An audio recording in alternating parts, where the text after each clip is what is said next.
नमस्कार, आप देख रहे हैं विंध्य भारत और आपके साथ मैं हूं अजिता। भारतीय जनता पार्टी आज अपना स्थापना दिवस मना रही है। हर घर पर झंडा लहरा रही है। क्या वह अपने आरएसएस कार्यालय में तिरंगा लहराएगी? कांग्रेस भाजपा से पूछती है, रीवा में ट्रेन कौन लाया? हवाई अड्डा किसने बनवाया? पुल किसने बनवाया? विकास की सभी जरूरतों को हमने एकत्र किया।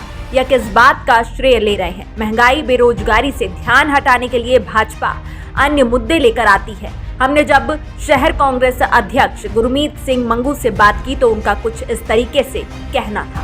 नमस्कार, आप देख रहे हैं विंध्य भारत। मैं जावेद अंसारी राजेश विश्वकर्मा के साथ। भारतीय जनता पार्टी का आज स्थापना दिवस। डीजल पेट्रोल के रेट आसमान में। कांग्रेस सड़कों पर कहीं नहीं दिखाई दे रही। आज हम बात इसी की करने के लिए शहर कांग्रेस अध्यक्ष गुरमीत सिंह के पास हैं। गुरमीत सिंह जी, मेरा पहला सवाल, आपको कहा जाता है आम आदमी का सिपाही। आम आदमी का सिपाही कहाँ खो गया? सड़कों पर दिखाई नहीं दे रहा। आम आदमी का सिपाही और कांग्रेस हर समय सड़क पे रही है। 4 तारीख को महंगाई को लेके राष्ट्रपति के नाम पे ज्ञापन सौंपा गया है।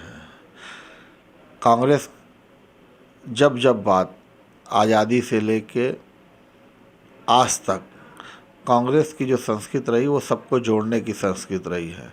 यह तो पूछना चाहिए भारतीय जनता पार्टी के नेताओं से कि आज भारतीय जनता पार्टी का स्थापना दिवस है। स्थापना दिवस में भारतीय जनता पार्टी के कार्यकर्ताओं ने और नेताओं ने आज अपने झंडे घरों में और कार्यालयों में लगाए हैं। झंडे सब दल के नेता, राष्ट्रीय दल, छोटे दल, सबके सम्मानित झंडे होते हैं, लेकिन जो तिरंगा झंडा है ये सबके दिलों में वास करता है।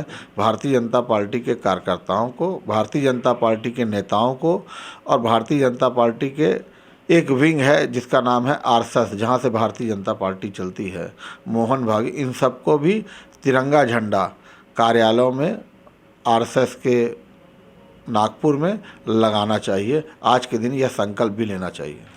आज के दिन ये संकल्प भी लेना चाहिए, तिरंगा भारतीय जनता पार्टी के ऐसी जगह पर लगना चाहिए जहां आज तक नहीं लगा।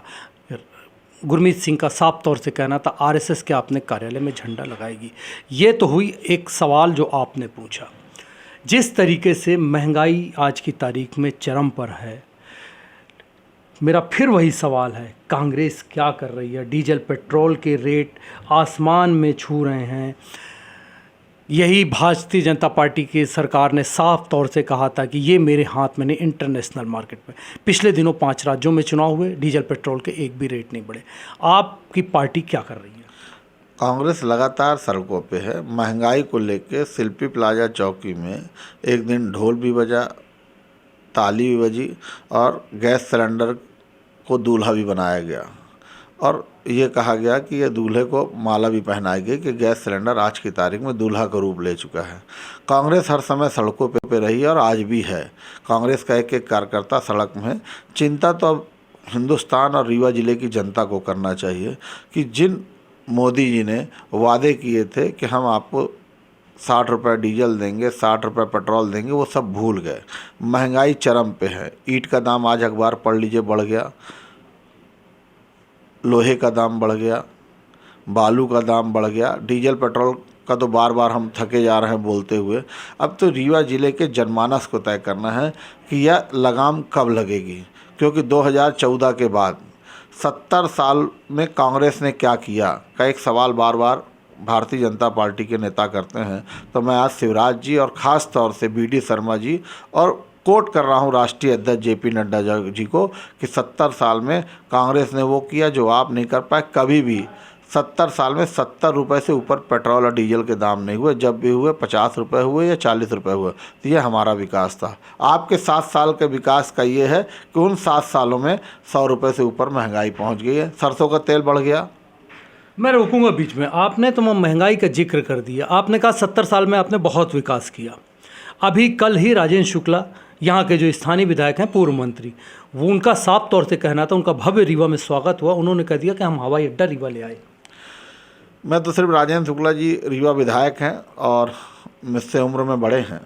एक बात मैं उनसे कहना चाहता हूँ कि अच्छी बात है आप विधायक बने हैं और विधायक बनने के बाद एक जिम्मेदारियां होती हैं, उसी तरह जिम्मेदारियां होती हैं जिस तरह घर में एक बच्चा जो होता है, घर का बड़ा लड़का होता है, उसकी जिम्मेदारी होती है कि परिवार को ले सके और परिवार की आर्थिक समृद्धि लाए अपने समाज की। उसी तरह भारतीय जनता पार्टी के जो विधायक आदरणीय रीवा विधायक, उनकी भी जिम्मेदारी है कि रीवा की जनमानस ने आपको चुना है तो आप रीवा को गति लाने के लिए आप एक अच्छे प्रयास कीजिए। लेकिन जब आप ये कहेंगे सारे प्रयास आपने किए हैं तो वो जो है आम आदमी के दिल में छेद करने जैसा हो जाता है कि जब छोटी पुल का पहली बार निर्माण हुआ था, छोटी पुल बनी थी, तब आदरणीय भैयालाल शुक्ला जी ठेकेदार थे, तो वह ठेका कांग्रेस की सरकार में हुआ था और आदरणीय दिग्विजय सिंह जी उसका लोकार्पण करने आए थे।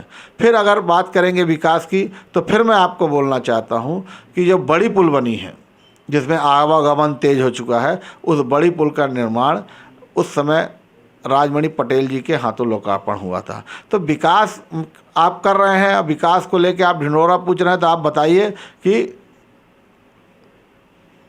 बड़ी बड़ी बातें हो गई तो रेलवे स्टेशन कौन लेके आया साहब? ट्रेनें आप लेके आए, लेकिन रेलवे स्टेशन का मुआवजा और रेलवे कौन लेके आया? यह आदरणीय राजेंद्र शुक्ला जी को बताना पड़ेगा। आज वो बोल रहे हैं हवाई जहाज़ चलेगा, हम स्वागत करते हैं उस हवाई जहाज़ का, लेकिन 50 रुपये किराया ट्रेन का बढ़ गया। मोदी जी ने पूरी ट्रेन का किराया पिछले 7 साल में रेलवे टिकट का बढ़ा दिया, आरक्षण ख़त्म कर दिया, दिव्यांगों को कोटा नहीं मिलता, सीनियर सिटीजन ख़त्म कर दिया। इसकी जिम्मेदारी कौन लेगा? और जिस एयरपोर्ट पे अब आप प्लेन उड़ाने की बात कर रहे हैं, उस एयरपोर्ट का अधिग्रहण, उस ज़मीनों का अधिग्रहण आज से 30 साल पहले किसने लिया था? जब यहाँ से एयर एम्बुलेंस के माध्यम से रीवा के मरीजों को जो है दिल्ली भोपाल पहुंचाया जाता था, तो वह विकास की श्रेणी में किसने किया था? वह पटरी किसने बिछवाई थी? वह प्लेन का जो सड़क किसने बिछवाई थी? वह कांग्रेस पार्टी ने बिछवाई थी। कांग्रेस ने ही विकास किया था। अगर बात यहाँ के पुलों की जाए, ट्रेन की जाए, हवाई अड्डे की जाए, गुरमीत सिंह जी साफ तौर से कह रहे हैं ये सब हमारी देन है। वहीं भारतीय जनता पार्टी के नेता कह रहे हैं कि हम ही तो ला रहे हैं, विकास करना तो केवल हमारा काम है। भारतीय जनता पार्टी के लोग साफ तौर से कहते हैं विकास हम करते हैं, कांग्रेस कहीं विकास नहीं करती है।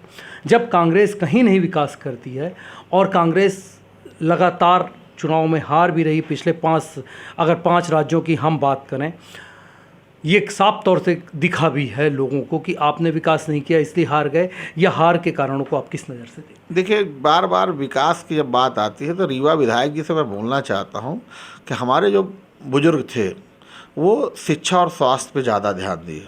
उन्होंने दुकान बनाने में जोर नहीं दिया, उन्होंने समदड़िया जैसे बड़े ठेकेदारों को लाने का प्रयास नहीं किया। उन्होंने मूलभूत सुविधाएं, जो व्यक्ति गरीब मध्यम वर्ग के लोग हैं उनसे जुड़ी हुई चीज़ें जो इनकी ज़रूरत थी उन पे ज़्यादा फोकस किया। और राजेंद्र शुक्ला जी ने फोकस किया, उन्होंने दुकानों में फोकस किया, मॉल पे फोकस किया, और वो उनकी ज़रूरतों के हिसाब से होगा। उनके इर्द गिर्द जो व्यापारी घूम रहे हैं उनकी सुविधा के लिए हो सकता है, लेकिन मध्यम वर्गीय और गरीब के लिए दुकान जरूरी नहीं है, उसके लिए पेट जरूरी है। मध्यम वर्गीय परिवार गरीब के लिए पेट जरूरी है। तो ये बताइए, ये पेट की भूख अगर इसी तरीके से महंगाई बढ़ती रही तो किस तरीके से शांत होगी? कांग्रेस पार्टी क्या कर रही है अब लोगों के बीच में, एक ये बड़ा सवाल है। किस तरीके से ऐसा कुछ कदम उठे या किस तरीके से आप लोग करें कि सरकार दबाव में आए और आम आदमी की ज़रूरतों की चीज़ें कम हो? देखिए, भारतीय जनता पार्टी के नेता दबाव में आने की स्थिति पे नहीं है। नरेंद्र मोदी और अमित शाह, फिर शिवराज मामा और नरोत्तम मिश्रा जी ये दबाव देने की स्थिति में है। दबाव में इसलिए नहीं कि सत्ता के मद में आप देख सकते हैं विधायक से लेके सारे लोग चूर हैं। मैं क्यों इस तरह बोल रहा हूँ, इसके पीछे सीधा हो रहा है। अगर दबाव में होते तो दारू की दुकान में जो डंडे चले तो वो नहीं चलते। अगर दबाव में होते तो कब्बाल के ऊपर मुकदमा दायर कर दिया, लेकिन पंजूलाल प्रजापति विधायक है, ताली बजा रहा था, उत्साहवर्धन कर रहा था उस कब्बाल का, उसके खिलाफ मुकदमा दर्ज नहीं किया।